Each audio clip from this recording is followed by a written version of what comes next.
eu estou em Juízes, capítulo 14, verso 8. Eu vou ler com vocês, Juízes 14, 8. E depois de alguns dias, voltou ele para tomá-la. E apartando-se do caminho para ver o corpo do leão, eis que no corpo morto do leão havia um enxame de abelhas com mel. E tomou-os nas suas mãos e foi andando, e comendo dele, foi até o seu pai e a sua mãe, e deu do mel para o seu pai e para a sua mãe, e os seus pais comeram. Mas Sansão, porém, não falou para eles que tomara o mel do corpo do leão morto, ou em algumas versões, do cadáver do leão. Eu sei que nós já ouvimos, e isso pode até ser uma maneira de caminhar, que Sansão, ele não deveria ter feito isso, por conta de que o leão estava morto e que ele era nazireu. Mas eu quero começar tentando te conduzir, sendo conduzido pelo Espírito, porque, irmãos, eu e você já tivemos muitas vitórias em Deus.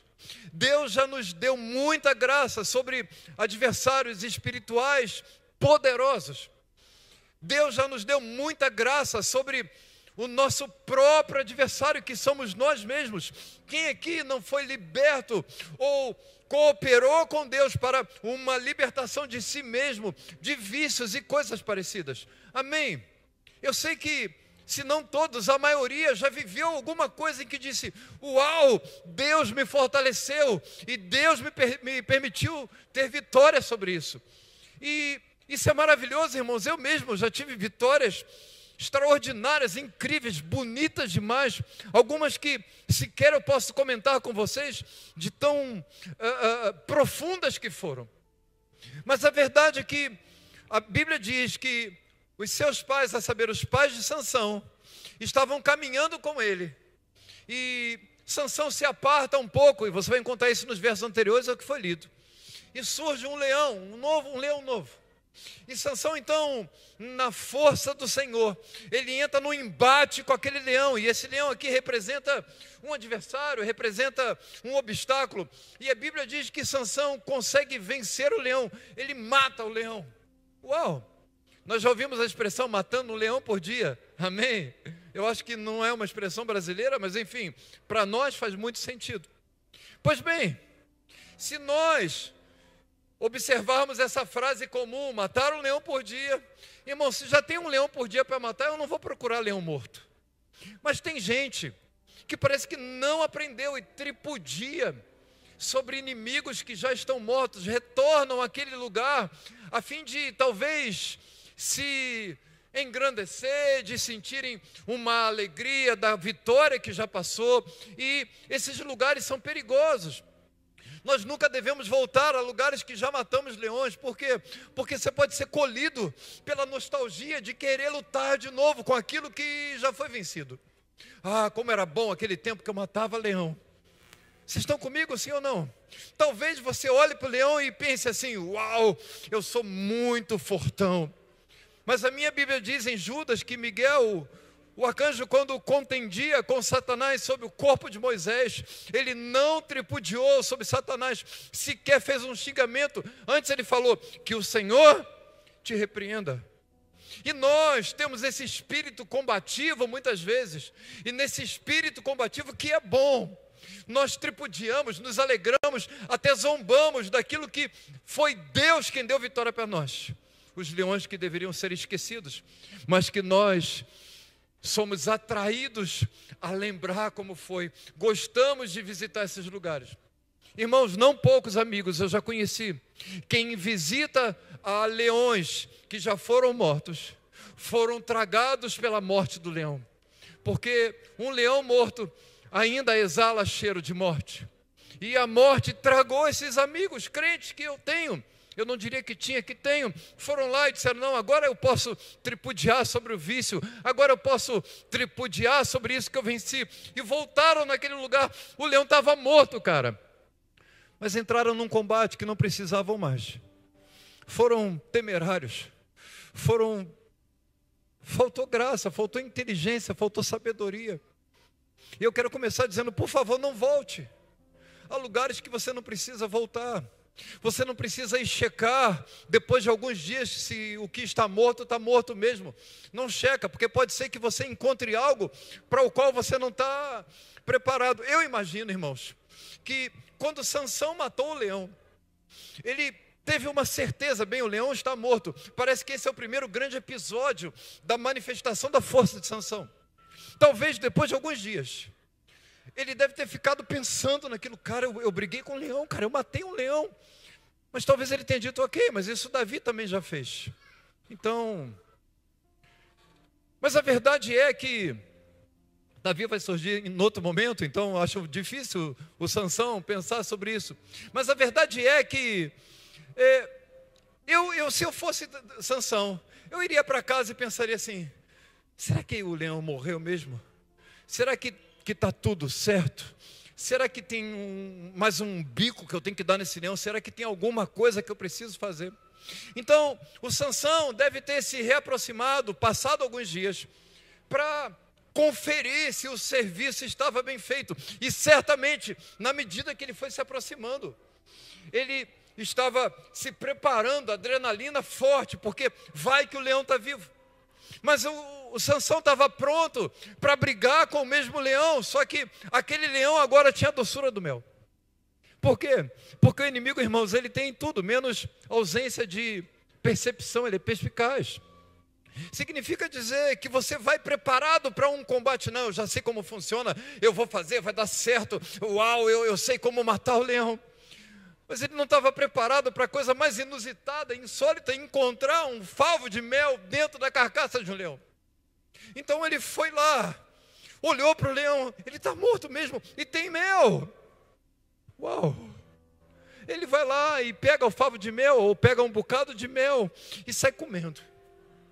Mas o interessante desse texto, não é exatamente isso, é o que vem depois. Porque o voto de Nazireu, irmãos, não foi Sansão que fez, foi a sua mãe que fez. Por incrível que pareça, isso começou antes de Sansão ver a luz do mundo. A sua mãe foi tocada pelo Senhor. De maneira que a sua mãe era muito comprometida com aquilo que o Senhor falara, porque já no ventre o voto já estava em processo de andamento. Então Sansão volta para perto do seu pai, da sua mãe, e não conta nada. Você percebe que tem alguma coisa fora, porque se fosse uma coisa celebrativa, ele dá o mel, mas não diz de onde tirou. Se fosse alguma coisa permitida pelo Senhor, que estivesse dentro do contexto que Sansão ia ser inserido, porque não se esqueça, a Bíblia diz que Deus procurava ocasião contra os filisteus. E aí você vai perceber que talvez esse tenha sido o primeiro ato de Sansão, no sentido de não cumprir o seu propósito, porque ele cumpriu, irmãos. A Bíblia diz que em Hebreus que Sansão foi lá e na sua morte ele foi mais eficiente que durante toda a sua vida. Não há problema nisso, mas é como Sansão chegaria nesse lugar. E Sansão passou por coisas horrorosas. E talvez, irmãos, ele não precisasse passar para que o destino profético de Sansão se cumprisse. Pastor, onde é que você quer chegar? Irmãos, tem lugares que não são para vocês. Tem lugares que vocês não devem estar, exceto se o Senhor der uma ordem. Eu estava vendo, e aí você vai dizer, o pastor está falando de lugares tenebrosos, de lugares difíceis. Não, irmão, eu vou falar exatamente o contrário. Eu estava vendo um corte de um pastor, eu já vi alguns cortes dele, eu não sei o nome, de que um irmão disse assim, pastor, eu quero ir lá na sua igreja. Aí o pastor desconversou e, não, pastor, eu quero ir lá na sua igreja.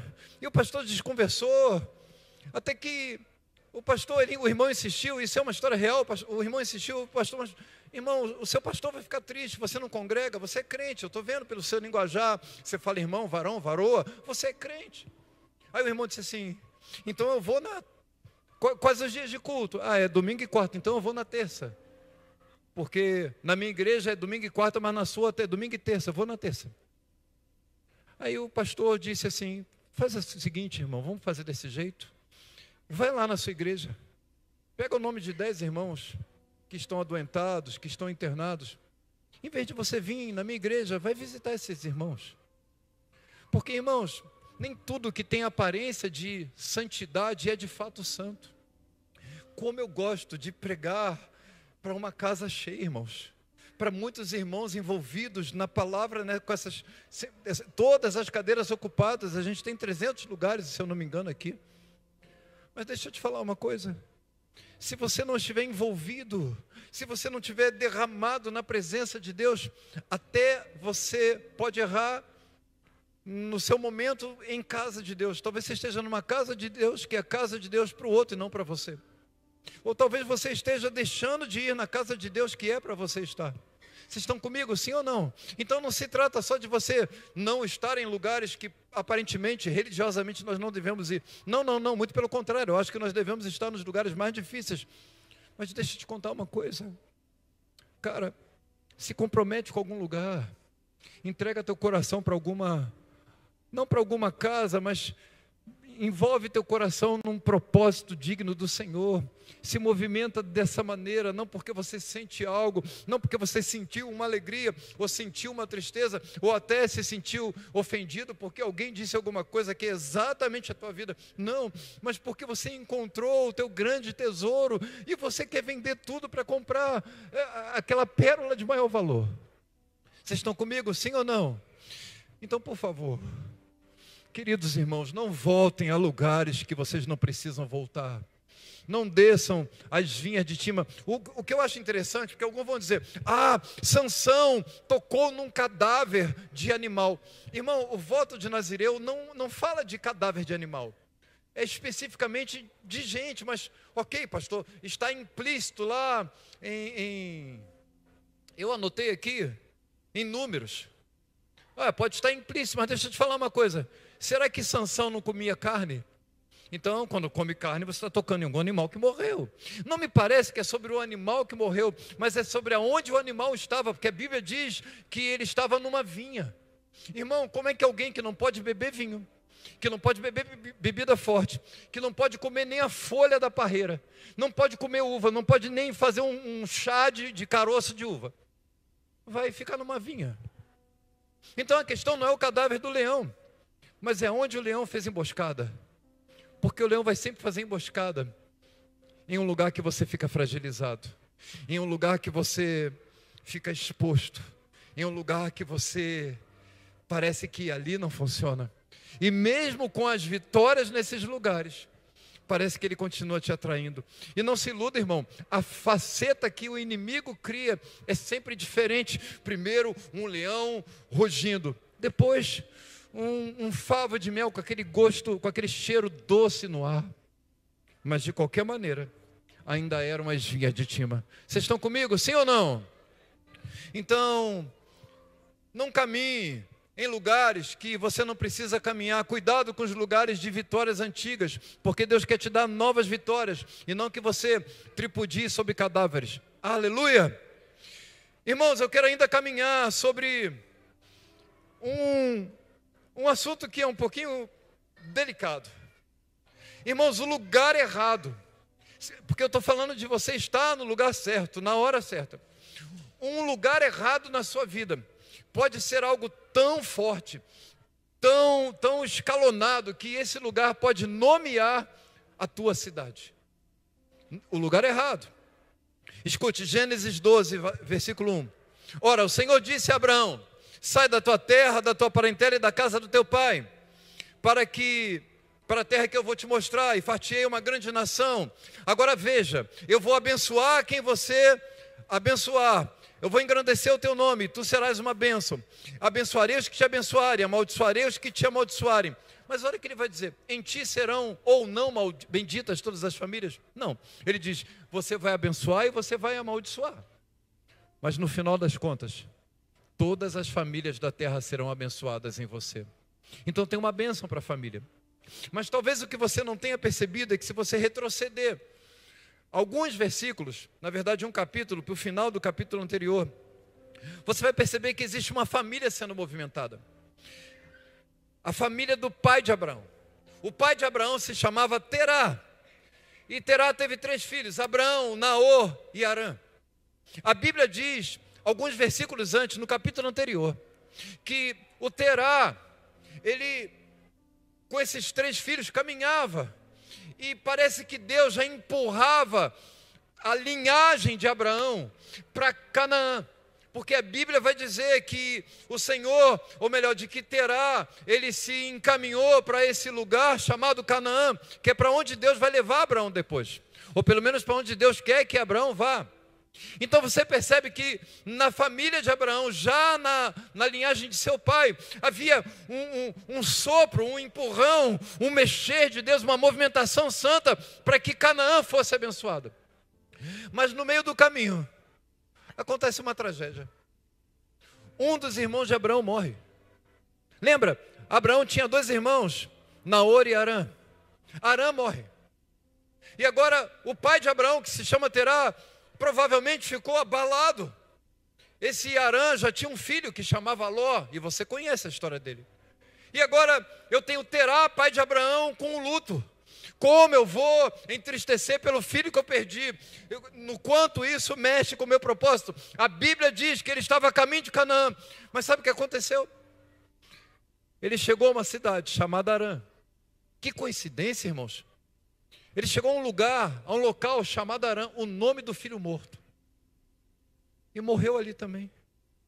Eu pergunto para você, será que ele chegou em Arã porque Arã já existia, ou será que ele chegou num lugar qualquer?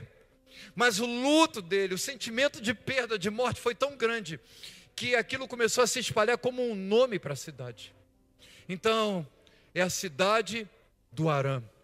Sabe, Arã, no hebraico, tem 2 sentidos.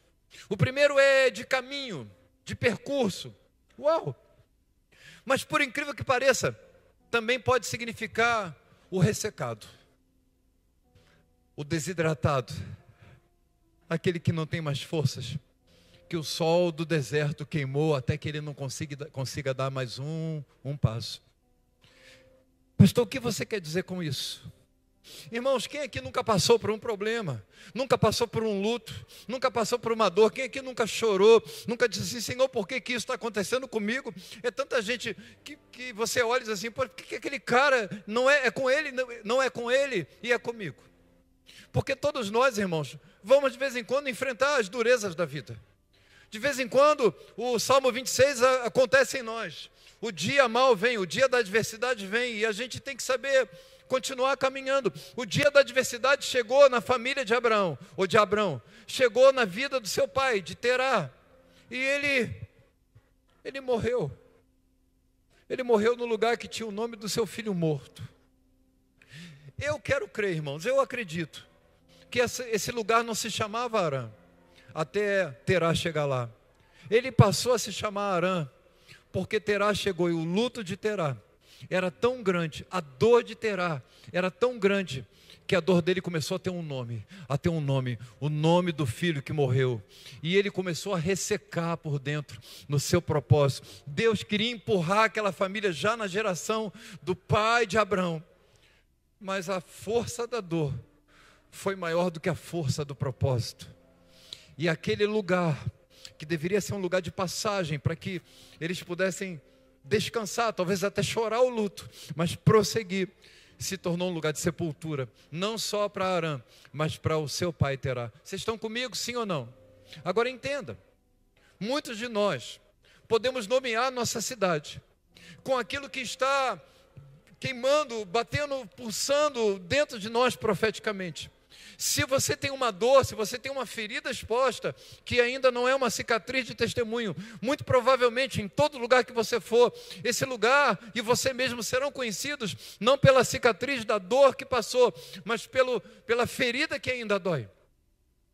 Então você vai, e é só tristeza, é só lamento, é só reclamação, é só murmuração. Por quê? Porque está batendo dentro do teu peito, está doendo dentro de você, cara.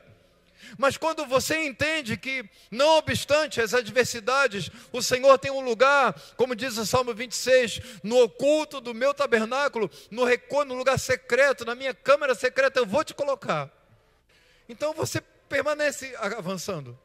Mas quando a dor é mais forte que o propósito, você morre junto com aquilo que morreu no lugar. E pior, você começa a matar ao redor. É como que fosse uma onda de morte, quando Deus quer dar uma onda de vida. Amém? Então, é importante dizer isso, irmãos, porque me parece que a história não começou com Abraão, mas começou com o pai dele. Nós precisamos de remidores da nossa geração, de gente que vai dizer assim: olha, está difícil pra caramba, está doendo muito, mas eu vou continuar, Senhor, eu vou até depois do fim. Nós não podemos parar nas nossas dores. Jesus nunca desprezou a dor de ninguém, nunca desprezou a necessidade de ninguém, mas ele nunca parou na dor de ninguém. Certa vez a Bíblia diz que ele fez cara de resoluto, ele fez cara de quem diz: eu vou até o final. Uau! Por quê, irmãos? Porque se nós formos fracos nessas dores da vida que inevitavelmente vêm, nós não vamos cumprir o nosso propósito. Sabe o que Deus vai fazer? Vai dizer: filhão, eu te amo, cara, mas você não quer mais caminhar, você não quer mais andar, eu vou fazer o seguinte, eu vou tratar com a próxima geração. Eu te amo, você é meu, você está salvo, mas você quer morrer nesse lugar, enquanto eu quero avançar com a mensagem, eu quero avançar com a vida, eu quero que a palavra de vida chegue. Isso faz sentido para vocês? Então, por favor, pare de prantear um pouco, chega de chorar, o luto acaba essa noite, irmãos.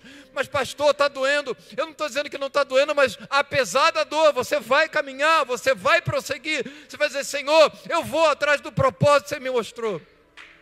Porque senão, irmãos, tem sempre um sofá convidativo para eu me deitar e chorar. Tem sempre alguém que também está chorando, e aqueles que lamentam vão juntar com os que lamentam. Mas deixa eu te dizer uma coisa: eu tenho razões para lamentar, mas eu tenho uma única razão que é mais forte que todos os lamentos. É uma pessoa, se chama meu amigo Jesus, e quando eu estou com ele, todos os lamentos se transformam em baile. A gente troca as roupas de luto pelas roupas de alegria, mas e a dor? Ela continua doendo, mas a vida sobrepõe sobre a tristeza. E o que eu percebo é que muitas vezes você é impactado pela dureza da vida, vem uma pancada e você morre e mata quem está ao teu redor. Então o que Deus fez? Abraão, eu quero um propósito para a tua família. Isso é eu poetizando um pouco. Eu tentei com teu pai, mas então as lutas da vida vieram. Ele não conseguiu lidar com isso.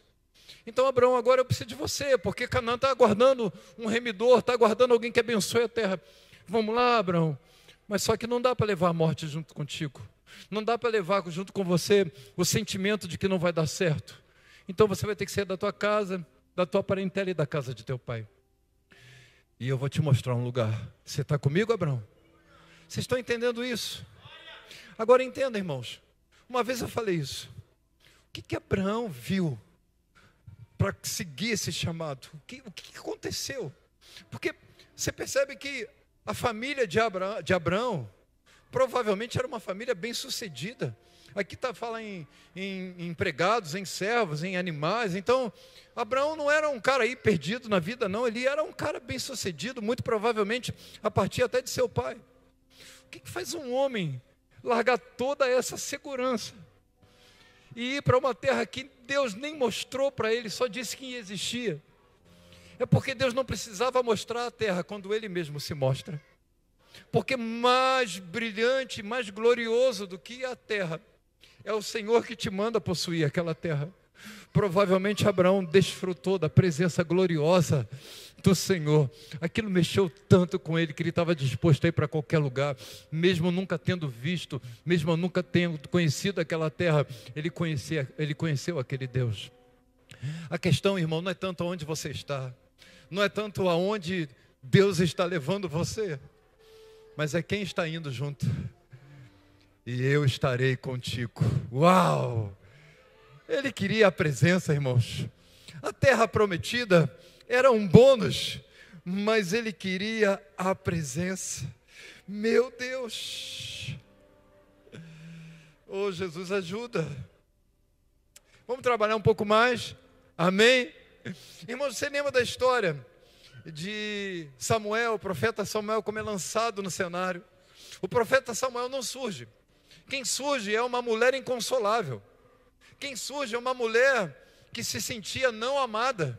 Quem surge antes de Samuel é uma mãe que nunca fora mãe, que chamava Ana, que clamava e orava todos os anos, mas não era atendida, que todos os anos ia sacrificar no templo, se é que aquilo era um templo, mas ia sacrificar no lugar de Deus, na presença de Deus, e parece que Deus não ouvia, parece que não tinha, os céus não tinham atenção para o clamor de Ana, ao ponto dela entrar em um lugar de depressão. A Bíblia diz que ela balbuciava, a oração dela sequer era ouvida, e ela não comia, não porque fazia jejum, mas porque não tinha fome. Isso é sinal clássico de depressão. Ela estava nesse lugar, mas o que talvez você não tenha percebido, e a gente vai entender isso em 1 Samuel, capítulo 1 em diante, do verso 1 em diante, é que ela fazia esse clamor todos os anos. Todos os anos ela descia até aquele lugar na presença do sacerdote Eli, e ela tinha uma oração já pronta: me dá um filho, Senhor, me dá um filho, Senhor, me dá um filho, Senhor. Ano após ano, ela orava e não era atendida, e orava e não era atendida, até que um ano, ela entrou num lugar de crise, e ela se prostrou, e parecia que estava embriagada, mas naquele ano, houve uma sintonia entre os céus e a terra, porque os céus queriam um profeta, e na terra havia uma mulher que queria um filho. Então é como que se o céu descesse na terra, se encontrassem. É como se a vontade dos céus beijasse a vontade da terra, ou a vontade de uma mãe. Então, o sacerdote Eli, e eu não quero aqui tecer um comentário pejorativo acerca de Eli, mas a verdade é que Eli parece que não ia muito bem no sacerdócio. Ele diz assim: volta para casa, porque Deus já ouviu tua oração. E a Bíblia diz que ela voltou, e depois de um certo tempo ela engravidou. E finalmente nasce o profeta Samuel, o que voltaria para aquela casa, o que voltaria para aquele lugar na presença de Eli. Pastor, onde é que você quer chegar? Eu quero chegar que houve persistência, irmão. Às vezes a gente vem e faz um ato, uma ação que a gente acha gloriosa diante de Deus, e que agora, pastor, eu dei dízimo, eu ofertei, eu vim na igreja, pastor, levantei a mão, e a gente acha que vai acontecer uma mágica. Mas o Senhor quer uma continuidade, Ele quer um dia depois do outro, talvez um ano após o outro. Vocês estão comigo? E nesse lugar de continuidade, não no lugar da explosão, isso é maravilhoso, eu amo esses momentos, irmãos. Como é precioso a gente estar em comunhão e a presença de Deus ser percebida por todos. Isso é bom demais. Mas de que adianta nós termos isso e no dia seguinte estarmos exatamente como éramos antes desse dia da catarse, da explosão? Então essa mulher teve uma coisa chamada perseverança. E o interessante nisso é que ela perseverou num lugar que parecia céu fechado, irmão. A Bíblia diz que ele não era um sacerdote tão crível assim, sobretudo quando o menino Samuel vai para a presença de Eli. A Bíblia diz que não havia visão, os sonhos não eram frequentes, é como se perder a esperança. Mas ela insistiu, irmão. Deixa eu te falar uma coisa. Nós estamos vivendo tempos gloriosos. Nós estamos vivendo num lugar, num ambiente gostoso demais. Nós não estamos vivendo no ambiente em que Ana tinha como um ambiente da presença de Deus. Mas ainda assim, ela conseguiu extrair daquele ambiente o que talvez Eli e os seus filhos não conseguissem, a resposta dos céus. Ora, se Ana conseguiu extrair daquele ambiente a resposta dos céus, como é que você não consegue nesse ambiente extrair uma resposta dos céus? Então o problema não está no ambiente, irmãos, está em quem está extraindo, capturando, tirando uma resposta dos céus para a sua vida. Porque a gente pode plantar pirueta aqui, soltar fogos, se você não tiver a disposição necessária para arrancar desse lugar a resposta dos céus para a tua vida. Irmão, a gente vai fazer show gospel e não vai adiantar, você vai se alegrar, vai dançar musiquinha, mas no dia seguinte vai estar no mesmo pranto. Ana não tinha nada disso, ela tinha uma concorrente dentro de casa, mas a fé dela permanecia. E você não tem nem a metade dos problemas de Ana. E ela ainda teve a ousadia de entregar como primícia o seu filho Samuel. E não obstante, além disso, todo ano ela tinha que ter um cálculo profético, porque ela sabia quem era Samuel. Quem era Samuel? Era um aprendiz de profeta. A Bíblia diz que ela fazia uma túnica, uma estola, uma roupa sacerdotal para Samuel. O problema, irmão, que ela tinha que calcular, porque ela via o filho uma vez por ano, significa dizer o quê? Escute isso é importante. Que ela recebeu a sua bênção, e agora não, ela voltou todo ano. Ela não foi inconstante, ela foi constante quando não parecia não ser abençoada, ela foi constante quando foi abençoada, e ela foi constante depois de ser abençoada. A vida dessa mulher era uma vida de constância. E ela fazia um cálculo profético. Quais são as medidas que Samuel agora aumentou? O quanto ele cresceu? Ele está desse tamanho, deve estar 10 centímetros. E ela fazia a roupa no tamanho de Samuel. Todo ano ela imaginava o tamanho que o seu filho tinha crescido, tanto que o seu filho tinha crescido. E levava uma roupa nova. E a roupa durava um ano, e aí ia passar mais um ano, ela levava a roupa. Vocês estão comigo, sim ou não? Então, irmão, para de reclamar, cara. Olha o que a gente tem vivido nesse lugar. Olha o quanto a gente tem sido agraciado pelo Senhor. Quantas boas respostas nós tivemos. Para Ana bastou uma resposta, e ela entregou o que era de mais caro para ela. Então ela teve um filho, e os céus geraram um profeta. É claro que a gente não pode medir grandeza entre os profetas, mas a verdade é que Samuel era diferenciado, né, irmãos? Samuel era fora da curva, cara. Nada de medir grandeza entre os profetas, todos os homens de Deus, e quem sou eu na fila do pão ou na janela do ônibus, mas a verdade é que Samuel era diferente, cara. Vocês estão comigo, sim ou não? Irmão, deixa eu te falar uma coisa. Tem lugares que Deus quer te entregar alguma coisa, ou melhor, tem irmãos que Deus quer entregar presentes, bênçãos, coisas extraordinárias, incríveis, maravilhosas. Mas você está tão ocupado, é como que você perdesse, como diz o pessoal, o ponto de ônibus. E muitas vezes a gente perde o ponto do ônibus, porque eu me lembro quando a Tetê trabalhava fora, ela ia para o hospital, área da saúde, né?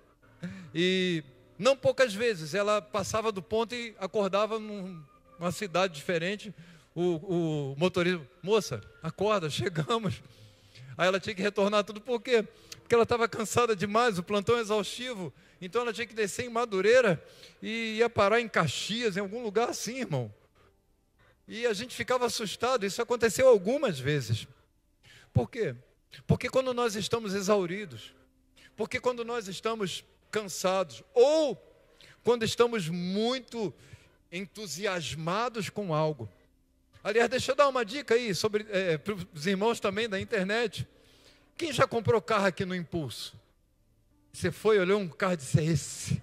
O teu coração disse, é esse. Aí você esqueceu que a Bíblia diz que o teu coração te engana. E aí eu tenho uma maneira que eu falo para os mais jovens, quando você for comprar um carro, faz assim. Você tem que ir disposto a não comprar. Você já tem que ir com um não. Não é o carro para você. Se depois de todos os filtros que você colocar, ele conseguir vencer o teu não, é para você comprar. Por quê? Porque muitas vezes não é só a dureza da vida, a dor, o sono, o cansaço dos dias que não são tão bons, mas às vezes uma alegria muito grande, um impulso, um desejo de algo, e você entra numa furada. Então Deus, sabendo disso, Ele sabe que existe um lugar que você vai ouvi-lo. Existe um lugar que você vai desfrutá-lo. Então, quando você vai no Salmo 23, eu acho que até o versículo 4, é só bênção, irmão. É verdes pastos, águas tranquilas, cajado e bordão. Eu vi que bordão tem a ver com autoridade, ou melhor, bordão tem a ver com autoridade, cajado tem a ver com sustento, apoio. Ele é o meu bordão, o cajado dele é o meu apoio, é o meu conforto. Mas quando você entra no verso 5, começa a falar de lugar difícil, vale de sombrio, morte. Então tem uma mudança radical a partir do verso 4. No verso 5, as águas tranquilas já não estão lá, os verdes pastos não estão lá, parece que não tem bordão nem cajado, parece que tudo conspira contra você. E a impressão que eu tenho quando fala vale da sombra da morte, é Davi tecendo esse salmo dentro das suas entranhas, e é como se ele desse um passo e a escuridão desse um passo atrás dele, ele desse outro passo e a escuridão desse outro passo atrás dele. Mas aí você vai finalizar o salmo e vai perceber que Ele prepara uma mesa nesse lugar. E nessa mesa tem um cálice que transborda, uma cabeça que é ungida. E os inimigos estão lá, mas não podem chegar à mesa. Preparas uma mesa para mim na presença dos meus inimigos. Unge a minha cabeça com óleo e o meu cálice transborda.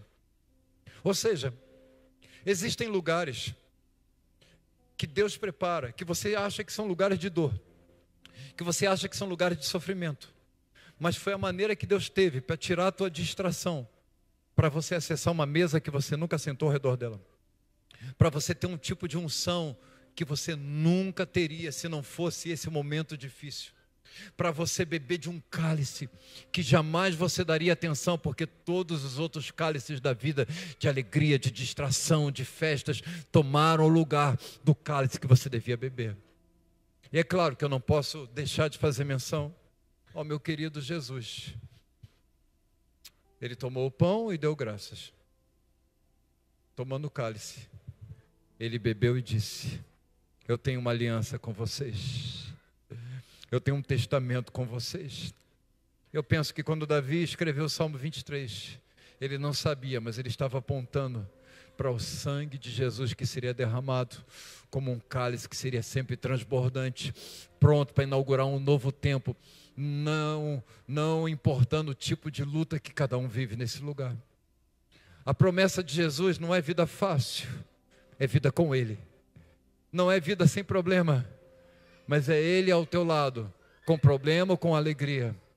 A promessa de Jesus não são muitos cálices, mas é um cálice transbordante. E esse cálice transbordante tem um nome, o nome chama Jesus, é o sangue derramado, é a promessa, é a aliança, é a certeza de que você não caminha em vão. Eu quero terminar, meus queridos, dizendo para vocês, e para você aí do outro lado da tela, que o Senhor tem preparado uma mesa para você. Talvez você esteja vendo só o vale sombrio, a morte como um algoz por perto, o medo tentando te açoitar. Mas nesse lugar sombrio, nesse lugar difícil, tem uma mesa escondida. Procura que você vai achar. E nessa mesa, a sua cabeça vai ser renovada. Você vai perceber que tem um cálice transbordando. E ele é tão transbordante que ele está atingindo a sua casa. É o cálice da nova aliança. É um cálice que aponta para o meu, para o teu, para o nosso Jesus. E quando a gente chega nesse lugar da presença do Filho de Deus, todas as outras coisas ficam nubladas, todas as outras coisas já não são tão coloridas, porque nós descobrimos o sabor e a beleza da vida, amém? Se você puder, fique de pé. Meu Deus, eu sei que alguns de vocês, se não muitos de vocês, estão vivendo dramas, dores. Alguns vêm clamando há muitos anos e parece que nada muda. Vamos combinar, irmãos, alguns de vocês estão dizendo: puxa, a minha vida é uma droga, porque nada acontece. Eu sirvo a Deus, eu amo a Deus, mas parece que Ele não tem ouvidos para mim. Eu te desafio que essa noite seja aquela manhã como foi Ana, que na presença do Senhor clamou fervorosamente, e até pela boca de um homem que não parecia que ia sair nada de tão diferente, saiu uma promessa. Irmão, não fique esperando pirotecnia, que venha alguém e diga: assim diz o Senhor. Uma pessoa simples, até uma criança, pode ser usada para liberar uma palavra para a sua vida que vai mudar tudo. Meu Deus, Ana tinha isso. Alguns outros estão como Davi, vivendo um momento de águas tranquilas, de paz verdejante, mas aí no dia seguinte é uma oscilação, é paraíso, e me perdoe a expressão, parece que é inferno, irmãos, parece que é paraíso e parece que é inferno, é águas tranquilas, verdes pastos, direção, conforto, mas de repente o vale da sombra da morte vem, a noite escura chega, o que você não percebe. E eu preciso te avisar que Deus não tem medo de noite escura. Muito pelo contrário, o Senhor costuma fazer banquete durante noites escuras. Ele disse: eu vou preparar uma mesa para você, e vai ser na presença daqueles que querem te derrubar. E sabe o que vai acontecer? O teu cálice vai transbordar. Você vai ter uma unção nova. Cara, uma unção nova. azeite fresco. De vez em quando a gente vai comer em algum lugar, tem azeite lá, mas você quando abre o vidro do azeite é uma coisa rançosa. Por quê? Porque Deus não quer só o azeite, Ele quer azeite fresco. Ele quer um frescor na sua vida. E você parece que viveu uma coisa de Deus há 5 anos, há 10 anos, e você quer que aquilo se repita na sua vida. Provavelmente não vai repetir, por quê? Porque Deus é Deus de frescor, Deus é Deus de um maná que cai todo dia, não é Deus de um maná que cai um dia e dura enlatado para a vida toda. Sai desse lugar dos enlatados, cara, dos enlatados gospel, dos enlatados espirituais, e vem para esse lugar de frescor, lugar de presença, lugar onde todo dia é uma surpresa. Sabe o que diz a palavra maná? Alguns vão dizer, significa uau, o que é isso? Todos os dias. Eles dizem, o que é isso? Era algo novo, de novo. Chega de nós vivermos uma nostalgia. Eu quero a vitória que eu tive quando eu matei o leão. O leão já até apodreceu, irmão. O que você não sabe é que o diabo está transformando a carcaça do leão em algo adocicado para tentar te derrubar. Você não precisa visitar lugares antigos, você não precisa visitar leões mortos. O que você precisa é cumprir o propósito do Senhor. Chega de nostalgia. Chega de você ficar com esse coração pensando que a Bíblia diz que não há sabedoria em dizer os dias passados foram melhores que os dias atuais. Não tem sabedoria nisso. Está na Bíblia, irmão. Pastor, mas é porque eu acho que... Às vezes eu também acho, mas eu não ouso dizer, irmão. Sabe por quê? Porque como é que eu posso dizer que o passado é melhor do que aquilo que Deus tem preparado para mim? Eu posso ter uma saudade santa, mas só isso. Porque se eu parar, eu vou ser como o pai de Abraão. Eu vou pegar o meu luto e vou dizer, nossa, quando Arã estava comigo era tão melhor. Deixa eu parar aqui, vou enterrar meu filho e vou nomear uma cidade. Irmãos, nós estamos aqui para nomear essa cidade. Como diz o Salmo 2, entregar como herança ao filho. Essa é a nomeação que damos a Belfor Roxo, uma cidade do Senhor. Uma cidade de Deus. Pastor, por que Belfor Roxo, Rio de Janeiro? Deixa eu te falar uma coisa. Isso pode até ser uma realidade, mas eu não olho para isso. Eu olho para a palavra que Deus derramou. Ou você esquece que Jeremias foi mandado por Deus a comprar uma terra em Anatote, cuja a capacidade de melhor imobiliária era nenhuma, porque havia um povo estrangeiro invadindo. Mas Deus falou assim, vai lá e compra, Jeremias, porque daqui a 70 anos, cara, eu vou quebrar tudo, vai ser bênção. E a gente fica vivendo hoje. Deixa eu te dizer uma coisa, eu vivo hoje, eu me lembro do ontem, mas eu tenho esperança no amanhã. É assim que tem que ser equilibrada a nossa vida. Senhor, em nome de Jesus, eis aí os meus irmãos, eles estão na tua casa. Eles estão, alguns felizes, outros entristecidos por alguma dor, mas a verdade é que o Senhor tem uma mesa posta, e cada um deles pode desfrutar dessa mesa. Eu não sei se eles estão vivendo verdes pastos, estão em águas tranquilas, ou se eles entraram no vale sombrio. Mas uma coisa eu sei, tanto nos verdes pastos, como no vale sombrio, existe um final, e o final se chama mesa posta, cálice transbordando, unção com óleo, e a presença daquele que é o Rei dos Reis, o meu amigo Jesus. Então seja como for, seja que tempo você estiver vivendo, eu vou dizer, o teu cálice vai transbordar, a tua cabeça vai ser ungida, e os teus inimigos, a saber, os inimigos espirituais, vão ficar só te olhando, cara. Eles não ousarão chegar perto dessa mesa, porque essa não é uma mesa solitária, é uma mesa entre você e Ele, que você não é capaz de preparar, mas Ele te chama para desfrutar. Amém? Saia daqui com essa palavra. Vá para a tua casa com essa palavra. Pense sobre isso. Deixa essa palavra encharcar você, mudar a tua vida. O Senhor te abençoe e te guarde. O Senhor faça resplandecer o seu rosto sobre ti e tenha misericórdia de ti. O Senhor sobre ti levante o seu rosto. Agora espera aí. Nós estamos em busca de paz. Muitos buscam paz em tantas coisas. Eu te confesso que até eu às vezes quero encontrar essa paz em algumas coisas, mas Ele guardou para Ele. O Senhor te dê a paz. Deus te abençoe, menino, menina, homem, mulher. Deus te abençoe. Deus te dê graça, visitação, poder, favor, em nome de Jesus. Deus te abençoe. Meu Deus.